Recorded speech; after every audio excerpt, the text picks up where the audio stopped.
Hi, this is Randy Finney with Right Side of the Chart, and this is an early session update for Tuesday, November 28th, 2023. It is 10:08 Eastern Time as I'm starting the video, and here's what I'm going to cover in this order. We're going to start out with precious metals. I had a request from a subscriber to update GDX, so any analysis of GDX, in my opinion, is incomplete, of course, without looking to see how gold and silver look.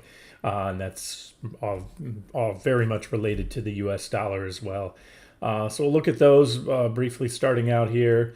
And then quick update on the equity markets. I got some charts out to you this morning, as well as the big three. Like I said, I'm calling them the big three because that's all that matters right now, that the correlation is so strong, especially that hypersensitivity between interest rates and the stock market right now. So I'll touch on it briefly. And then maybe a couple other, the VIX. I want to cover the VIX for you. That looks really, I'll get to it in a second. Looks pretty good here, especially if we can get some traction, and, start to roll over in the market right now. Like I said, this morning, the trend is still up. There's not any hard sell signals, at least not on price. That one low volume indicator trigger. I had to put a little asterisk by that because it was, triggered on Friday, which was a partial trading session. But I'll get to that in a second here. All right, let's start out with gold. This is my busy board, meaning there's a lot of annotations and everything on here. If you jump out to the weekly chart, this kind of paints the big picture. This was the previous bull market in gold back here that ended back in 2011 with a blow off top. Gave us a bear market, ended in December of 2015, right there at the end, and started moving up in more of a basing pattern.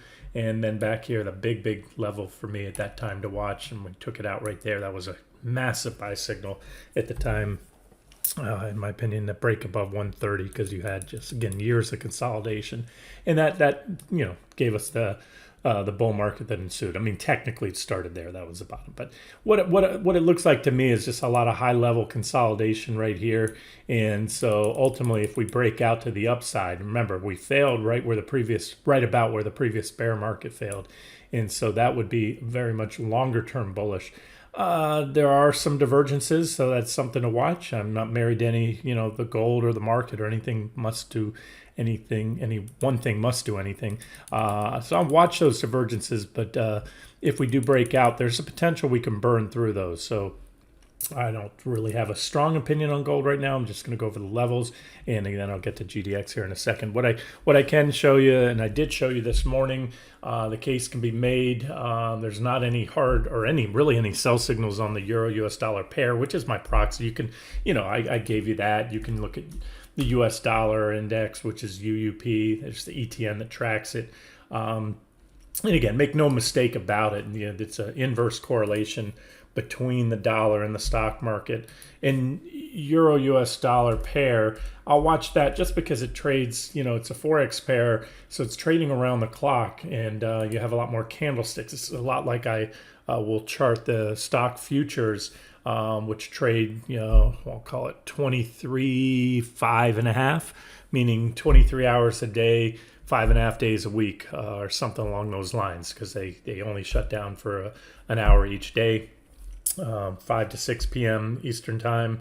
Other than that, they're trading around the clock, and then through Friday evening, and then they open again on Sunday evening. So same thing here. You're going to have a lot more candles, and because of that, you have a lot of reactions around the clock. And of course, currencies. If you're not aware, the U.S. dollar, what makes it go up and down, there are fundamental things. Any currency is going to go up or down depending on that country's interest rates relative to others.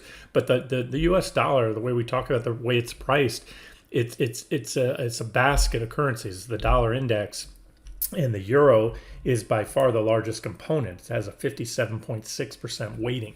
That's more than double, or close to double, of the closest second. I think it is double the yen.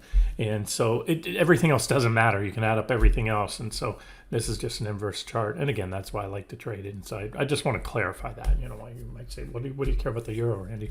You're here in the U.S. You're trading U.S. stocks, denominated in U.S. dollars. But again, it's a mirror image of the inverse image of the dollar. And again, As I said this morning, you have the divergences building here. You do have a kind of trend line. It's not super well defined, but it may do the trick. Often you don't get perfect downtrend lines. It's really these divergences, and they can get bigger and bigger and bigger in divergence, and then divergence got bigger and finally get the trend reversal. So if that happens, that should mean two things. It should mean, of course, euro down, dollar up, which should also mean stocks down. And then gold and silver also are positively correlated. So, and with stocks, as with gold, it's very simple. The reason that gold goes up when the dollar goes down and vice versa is when the dollar is going down in value, it takes more dollars to buy an ounce of gold. So if you freeze supply and demand, then gold then becomes more expensive. So it goes up in price with a falling dollar. So that's really, it's not rocket science. It's an immutable correlation. Now, there are variables, other supply and demand factors that can offset or exacerbate a move in the dollar. But for the most part, let's just take it on face value. And what I want to show you here is, you have some pretty good divergence, just like the euro has some divergences. So it looks like a pullback is likely to come in gold soon here, and it could be pretty sizable. This is a daily chart here, negative divergences on the daily chart. You can also see, like the stock market, the declining volume. I told you on Friday my low volume indicator on QQQ triggered. You can see it on QQQ as well. The volume has been tapering off, and that it's a sign that fewer and fewer buyers are lifting the stock. You have sellers have given up, and that's what you can keep when you have low volume. It doesn't take a lot of buying pressure. And the momentum indicators also confirms you have the declining volume. You also have declining momentum, as evidence in the momentum indicators, i.e. negative divergence, and so therefore we could have a pullback. So the risk reward at this time isn't very favorable. Here's gold on the 60-minute. And again, GDX is just going to follow gold in a multiple of, it's not a set multiple, but it's a good 2.0, meaning, for every percent gold goes up, or 10%, GDX is going to go up 20, sometimes 30. It's all, it's not a set formula, but GDX, the miners will move in the direction of gold. One positive catalyst fundamentally for GDX lately has been the drop in oil prices, because that is one of the largest cost inputs for miners is energy prices. Oil's like I always like to joke around. This isn't 1849 anymore. You're not just scooping gold out of creeks in Sacramento anymore with little mining pans. You got to go deeper and deeper in the ground. It's not on the surface anymore. It's not the easy gold. It's been long since sheared off the surface of the earth. So mining is a energy intensive process to get that out, and therefore the miners will that's a net headwind for them. Of course, currencies as well. So anyway, keep that in mind. What's crude going to do? Well, we've been falling, but you can see here you have some positive divergence on crude oil, and so I would say there's a good chance crude's more likely to rally from here than fall, and that would be a net headwind for the miners. Overall, they don't look bad technically. I guess if I wanted to, yes, we could certainly draw some divergence there. If it goes much higher, that divergence will be taken out. This is a 60-minute chart I'm on right now. These are old targets, by the way, guys. This is just, you can see, simple stuff. My trading strategy, there's, sometimes quite a bit more than I just put on these charts, but I talk about these divergences a lot. They're not the be-all, end-all, but pretty simple stuff. If you combine them with other metrics like buy-sell signals, breakouts, and volume and divergences, everything. Well, these are divergences I'm talking about. Divergent high correction, divergent low rally, divergent high correction, divergent low rally, divergent high correction, divergent low rally. That was a divergent high right here. Actually, it was right here. Very much so. Missed that one. There it is. Boom, boom, boom. Negative divergence, and you got it. We had a first divergent high there. That was DH1. This is really DH2. So, that's swing trading, guys. If you sit there and do that, and you're getting 5-10%, whatever these moves are in GDX. You even had positive divergence at the low there too. Missed that one. I don't get them all. Somebody put a snide. It seemed a little snide that I missed the run in the uranium stocks. I used to trade them and follow them. They just fell off my radar. And, well, I'm not a computer. I'm going to miss things. I'm going to miss things on the stuff I follow more regularly like that. But I just want to say that's what I see now is that divergent high. And so the RR isn't so hot right now. But longer term, I do like gold and silver. And if nothing else, it's always it's a different asset class. It's great for asset allocation, diversification. You just the way I do that with long-term accounts is there's times you want to be overweighted, times you want to be underweighted, and times you may want to be out completely or short. And right now, like I said, I don't have a position. There's GDX. There's that. I showed it to you on the 60-minute chart a minute ago. That's pretty big resistance. You can see. In fact, look at what I just noticed. Nice little inverse head and shoulders. The IHS pattern. I do a Google search on those. If you're not familiar, they're bottoming patterns. It's just basically a head and shoulders in reverse. And so you have a left shoulder there. You have a head right here, and you have a right shoulder here. And you want to look for those at the, after a prolonged downtrend, because again, they're bottoming patterns. They're not continuation patterns. And so a breakout above the neckline, which is what that is at about 30. That's a big level. I've had that level there for a long time. It's why it's color coded up. I created that back, maybe not as long as I thought. Created that on, it's been since the beginning of the year, January 30th. Anywho, it's resistance. Now you might say, well, Randy, look, just broke out. Yeah, you did, but I just showed you what's going on in the euro and the US dollar. So I'd be a little suspect. Now, if you want to take it, or you're in it already, you're in the minors, just set a stop in case it fails, because fewer things are more bearish than a failed long side breakout. So if you fall back, well back below that $30 level, then that's a failed breakout of the head and shoulders pattern above that neckline. And like I said, in gold, daily chart, 60-minute chart, you've got the negative divergences, and then the euro, of course, as well. And this is going to go up and down. It's not mere coincidence when you go here. Edit chart properties, so sad. You can look at UDN or FXE. FXE is the euro ETN, and you can see that. And again, the euro is just a dollar in reverse. I could have put UDN here, and you can see the unmistakable correlation. Hopefully, you can see those white lines. Put them up on your chart. So, again, to you want to get an idea where the gold is going. I always say this. I think you're being remiss not including analysis of the dollar and the euro in there, even if you don't trade it. I have traded them, but I don't trade them often. I just chart them to kind of confirm or refute anything I see or help with my analysis on gold. All right, enough on that. So that's it. I don't have a strong opinion. The trend is positive. There's no sell signals. But if I had to be long or short right now for the next few weeks, it would probably be a short. All right, next up, I want to just talk real quick as we roll into the stock market and the VIX here. As I mentioned this morning, pull this down from above the economic calendar. I've been talking about the divergences that are continuing to build, low volume, and since I don't have any on the stock market on QQQ and SPY, I don't have any super duper well-defined trend lines or wedges or even horizontal support levels in which to trigger a clear sell signal in price. So what I look at here is what may do it from a fundamental perspective, and any one of these has a potential. There's we already had consumer confidence out today. That's we're at 10:22 right now.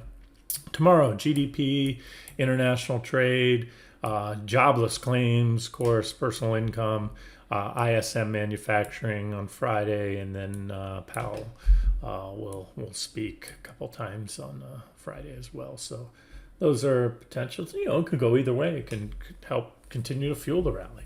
I'm just pointing out things that you may want to be aware of as a swing trader. Taking your positioning. If you go home heavy, long or short, and GDP goes one way or another, you're either going to be happy or not happy when you wake up and sit down and watch the market open on Wednesday morning. Alrighty, let's roll into the market, and we'll keep this one relatively brief. No change on QQQ. It just continues to, it's, volume continues to taper off. You can see that here. You can look on the, you can see my volume bars right here. Of course, there was, the abbreviated trading session on Friday, but volume continues to taper off. And even yesterday was one of the lowest trading volumes. Somebody asked, there was a question about that low volume sell signal indicator, but you can see if I put a line right there, you can go across and see that's about as low as we get other than holidays right there on QQQ. So either way, it just put that that sell signal that I have into deeper territory. That's not it. Okay, had to pause the video there for a minute. Somebody here at the house. Picking back up, here's that low volume indicator on QQQ I mentioned. And again, over time, I've talked about this one in the past. Different market conditions are different thresholds. And, I put up a 10-day exponential moving average over the volume. That's the blue line that helps smooth out those irregularities, like the holiday sessions or any quirky single low volume days. Anyway, so I think it's much more effective. And there's that, again, threshold. You had it hit it right here, right at the peak. Told you to sell your longs, get short again on this one indicator. I like to use it in conjunction with other things. You had one right there as well. You can see the history. Drop, drop, drop. And as I mentioned in that previous update, we had one whipsaw there. Like I always say, there's no one perfect indicator. If there was, I wouldn't be talking to you. I'd be sipping a pina colada on one of my private islands somewhere on any part of the world right now. But again, so all we can do is look at indicators that have a pretty good track record and know that there's nothing that's 100% effective. But with that being said, it's also when you look at it, this was coming off the heels of a big correction right here. So stock prices were 101 reasons to go long there, as we did. Technicals, fundamentals, everything was bullish. And so there was a strong rally that ensued. But, it got long in the tooth and had that drop there. The last time before yesterday that I pointed out to was right there. Got that drop, pretty accurate there. And now this one, so we'll see. These lines here, they weren't on there before. That looks like fib fan lines, so I would have that. I don't know why they're carrying through on this board. Go to a weekly chart, but yeah, you can see it here. It's a weekly chart of QQQ, Fibonacci fan lines here. And you have, 1, 2. This is the most recent, or the bottom, the lowest one. And yeah, so that's going to be, in my opinion, once that one's taken out. There's a lot of other levels I have. Remember all my yellow or purple lines. I think they're purple on the Mag 7 stocks and QQQ that we need to take out. And that'll probably come in with there. And that's where I expect hammer down, the next, the P3, primary wave 3 for you Elliott waivers, which is the most powerful in the bear market, with this being, wave 1 down here, 2 up, 3 down, 4 up, 5 down. That's what a 5-wave count looks like on a primary cycle.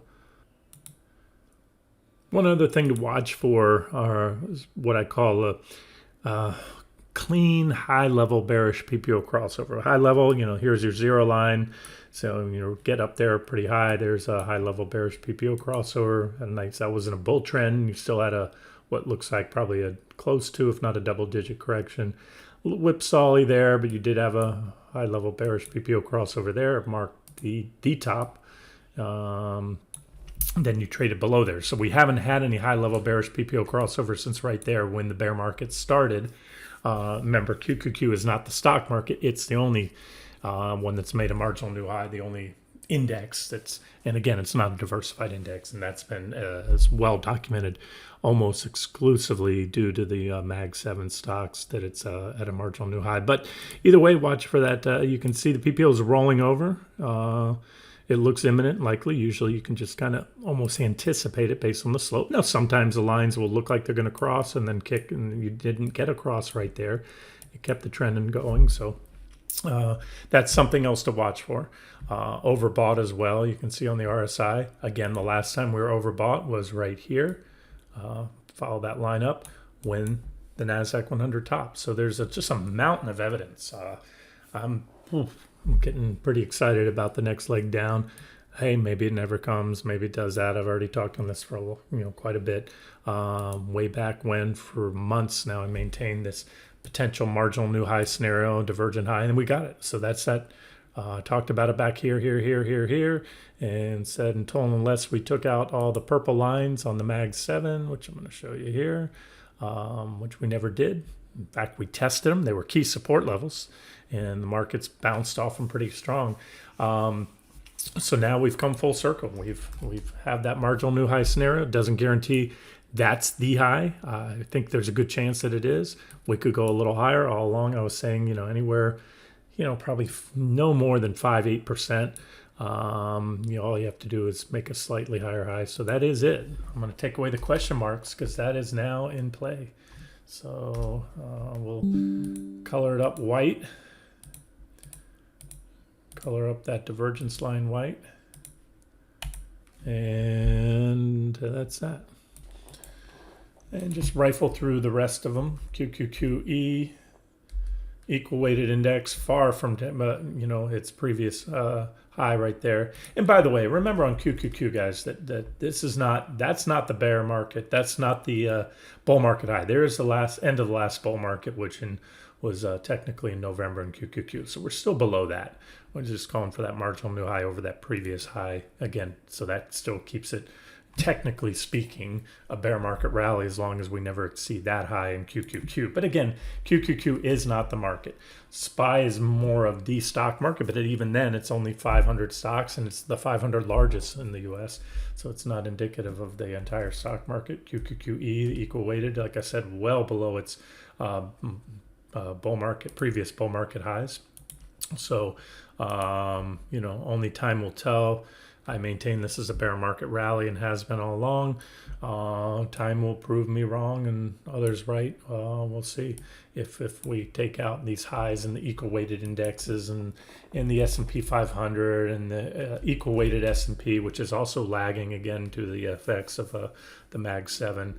And that's that. So let me show you the VIX now. The VIX looks interesting, as I mentioned. The VIX, this is the VIX volatility index. This is a long-term support zone, just like all my other indicators, like the volume, low volume indicator that I just showed you a minute ago. Over time, in different market conditions, you're going to have a different base in the VIX, and we'll even go to a weekly chart and it'll illustrate that better. This goes back all the way into the 90s, and you can see, this was a floor back here. Then you had a higher floor for years there, and then this was our new floor around there, and we had a spike down. So these were the two extremes, but for the most part, this has been in recent years a floor, excluding that one relatively brief period back there in 2017, early 18. And we're close, but not all the way down to there. I'd love it more if we were right there right now, but when I go to the daily chart, what I can tell you is, lately this has been the range right at about where we are, give or take right here. You can see multiple tags. Last one that I highlighted right here hasn't panned out so far. I think it still will. We're on that same divergent low. I'm going to get to that in 1 second here on the 60-minute chart. But we had a divergent low there and we had a pop. We had another divergent low, highlighted it there, especially on the 60-minute chart. So DL1, pop. DL2, pop. DL3, remember, this is just an extension of the existing divergence. And typically, not always, but typically, the bigger the divergence, the bigger the ensuing trend change. So at minimum, I'd be looking for a rally up to that downtrend line right there in the VIX. And that divergence, again, has been building here on the daily. And when you look at the 60-minute chart, put it on there, you can see clearly positive divergence. Oh, I had a different board. There it is. There's my clean board. Divergent low, divergent low, divergent low, all right around that same area right there, roughly 1280-ish. And so the VIX looks poised. It just needs Treasuries to pull back, the euro to pull back, and the stock market, of course. So again, it's a setup. I don't see. I wish I had a better trend line. I don't. They don't always. You can see you don't always have a really clean downtrend line. So you kind of look for the divergences, and I always say this: divergences, whether they're positive or negative, aka bullish or bearish divergences, they're a condition. They're not a buy signal. Just like overbought and oversold is a condition, it's not a buy signal. It's a condition that indicates, hey, if you're overbought, you're probably going to have a correction sooner than later. Upside is most likely limited, and same thing with these divergences. So, and then you don't trade the spot VIX that I'm showing you there. You can trade futures, options on the futures, or an ETN like this one that tracks the futures. And this is VXX. I highlighted it back here and gave you these targets a week or two ago. I didn't do much of anything last week with the markets or the website, but it's still very much in play. The divergence has only grown larger, and so I still maintain those targets. The only thing I would do different, I'd say that's T1 now, T2 zone, really, T3, something like that. Keep the roughly the same targets.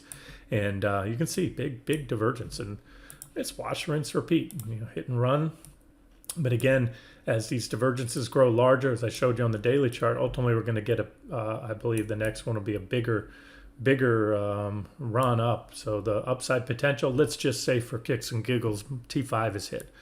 From where we're at today, if hit, that would be about almost a 60% gain in VXX. And I put the little squiggly lines because these are, there's decay in this ETN, all the VIX tracking ETNs. Even if the VIX itself, the spot index, sat where it was, traded exactly at this level and didn't go a tick lower for a year, this thing's going to lose value. It's the costs they incur to continually roll these futures. And so this is not a buy and hold vehicle. It's a hit and run vehicle. All right, let's wrap it up here. Last but not least, Treasuries. You're looking at, this is TNX, the 10-year yield. Let me find a clean board. There it is. Remember, right when yields peaked a while back, I became uber bullish, told you I made a big move in long-term funds, 401k funds, putting a biggest position I'd done in a while into bonds. I yesterday sold out of probably about a third of that position, just took profits. It's nothing big. You're up like 3.5%, not even almost 4%. But again, on a substantial amount of money, and I thought it was clear you're not going to make a lot in bonds. That's why I always say, even on the TLT trade, which is still technically an active trade, even though it's right for a pullback, I said that would be it suggested beta adjusted position size at 2.0. So this is T1. T1, we're almost there. In fact, for all intents and purposes, that's been hit. That's my longer term swing trading. This is the swing trading targets. But this is that 60-minute chart. And I gave this to you this morning. We've got this little wedge here. And as I shared a week or so ago, I'm suspecting we might not get all the way up to T3. To me, it's a matter of, is it worth trying to eke out another 1% to miss the turn if the sellers step in early? Now, this is still T4, the downtrend line. I'm not as confident that we're going to get there now. And even then, if we do, once again, another way to look at it is that's about another 4% upside. It's possible. It should be net bullish for equities, but not necessarily. I've been telling you for a couple weeks now, I suspect we'll get some sort of handoff, if you will. And it'll be a gradual thing where the stock market, treasuries could continue to go up, but instead of being highly correlated, positively correlated with the stock market, if there's any doubt about that, again, you can just do this on your own chart. Put the stock market on top of there, and you can see they both bottom. So that was our buy signal in treasuries right there, the breakout, go long. And then the stock market, once it saw that treasuries were moving up, it bottomed and had, as I mentioned, an explosive rally because the stock market's been hypersensitive to interest rates. It's what took it down. TLT falling took the stock market down. So there's that strong positive correlation. You can do that yourself on your own chart. But at some point, I suspect that we may see that separated. And either way, like I said, nobody's ever gone broke taking a profit. So I may even take some more out of treasuries today in the next few days and maybe even go flat on that position. I just think it's a crowded trade. I think from a fundamental perspective, I know, way back when rates peaked back in the 80s, right here, go all the way back to a monthly chart. You had that surge up, and a lot of folks were buying, treasuries because they were offering a good value. And by the way, we've seen that here. I want to talk about that real quick. When you look at TLT, or you can go to IEF, the 10-year, and you see it's been a big, look at the volume. I think you can see here. If not, I'll turn it up for you. And where's my volume? Here it is. Volume, edit, turn up the brightness. Look at that surge. I mean, again, we were in the bottom. We caught that breakout with near impunity, right at the lows, right off the lows. Huge buying. It tells me a lot of people have gone into treasuries. And the statistics from what I'm hearing show that it's actually been an unprecedented amount of individual investors buying, not as nearly as many countries, Japan, China, Germany, and institutional investors. So it's a lot of retail folks. Now, look at it this way. That's also going to suck a lot of money out of the stock market because, as I've mentioned before, many times over, it's no mere coincidence. These were interest rates. This is a peak. There was a secular bear market in rates, falling rates, and that coincided with the strongest bull market run in history. It's simple. That's it's economics 101. Falling interest rates are good for both business conditions. The cost of capital is lower, so the economy will grow, and more important, or as importantly, money comes out of bonds and into stocks. But when rates go up, and that's what I was just showing you, there's been a surge into treasuries. And guess what? That was that dry powder. Remember, the bulls case is, investors, there's still a lot of cash on the sidelines. Well, it was dry powder taken up that went into bonds, and you're going to get that level where, and even way back when the financial crisis, Bernanke said, and it's not a hidden secret, one reason they lowered rates, it gets entices people to take money out of safe haven investments, fixed income investments, CDs and bonds, and it goes into the stock market because they can't survive off a 3.5%, 3%, 2.5%, 2% yield, or near zero rates. And now when you go up, bonds are now one of the biggest competitors of stocks. So anyways, my point is we saw a big surge into bonds lately, and that's money that in many cases will either come out or has recently come out of stocks, or is less cash that's going to be going into stocks. So people locked in those 5-year bonds and 10-year bonds with cash that might have normally been deployed. And so, again, it's going to be something to watch going forward. Rates tick higher. Like I said, if they pop over here, it's going to be catastrophic for the stock market. Even if we get anywhere near that level, I think you'll see the stock market start to worry. So watch this. Again, it's been almost a tick-by-tick play. This is TYX, the 30-year yield, and you can see there's a bullish falling wedge pattern, a clear bullish falling wedge pattern. I'm drawing it out for you here, extend the divergences. So right now, everybody's bullish on treasuries. I was super bullish right off the lows, but guess what? Too many people got bullish as well, which makes me now less. Again, I'm not contrarian for the sake of being contrarian, but I think it's been just too much bullishness, too much top calling and interest rates and.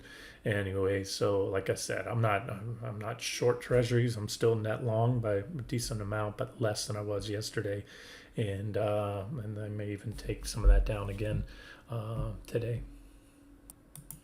All right, the other bonds, LQD, corporate bonds, definitely one area to watch in the bond market. This is LQD right here. Kind of a busy board, but I'm just going to draw it out for you. There's a downtrend line I have right here, and a price resistance level I've had for a while. The downtrend line is more significant. So corporate bonds are at that level, meaning, again, bond prices go up inversely to yield. So this is the rally in bonds. It's been concurrent with the rally in treasuries. We're right to resistance right there, as well as the 200-day moving averages. You see the blue and the red line, exponential and simple moving averages. So there's a whole confluence of resistance, PPO is high level. It hasn't rolled over yet, but it could cross down, so you want to watch for that. There was a high level bearish PPO cross right there, and then that came, and then there was the previous one right there, and that came, and we haven't had, well, and that was the only other one right there, and then that came. So watch this, watch to see if we get rejected there, which is what I suspect. Again, there was every reason to be bullish and long bonds back here, but I think we've milked a lot, possibly all of the meat off the bone, at least in the near term there. And then you want to watch junk bonds as well. Credit spreads have been ticking up lately. Credit spreads are the differentials between the uber safe treasury bonds and low grade, i.e. junk bonds, below investment grade. And JNK is also right around a downtrend line right now. So those are the things I'm watching. So pretty much bonds at resistance, and looks like we're going to get a pullback in bonds, which means another tick up in rates. And if that hypersensitivity between the stock market and interest rates continues, which I certainly suspect it will, some of your better opportunities, in my opinion, I'm revisiting and starting to nibble back. I put a short out on week before last on the home builders again, ITB.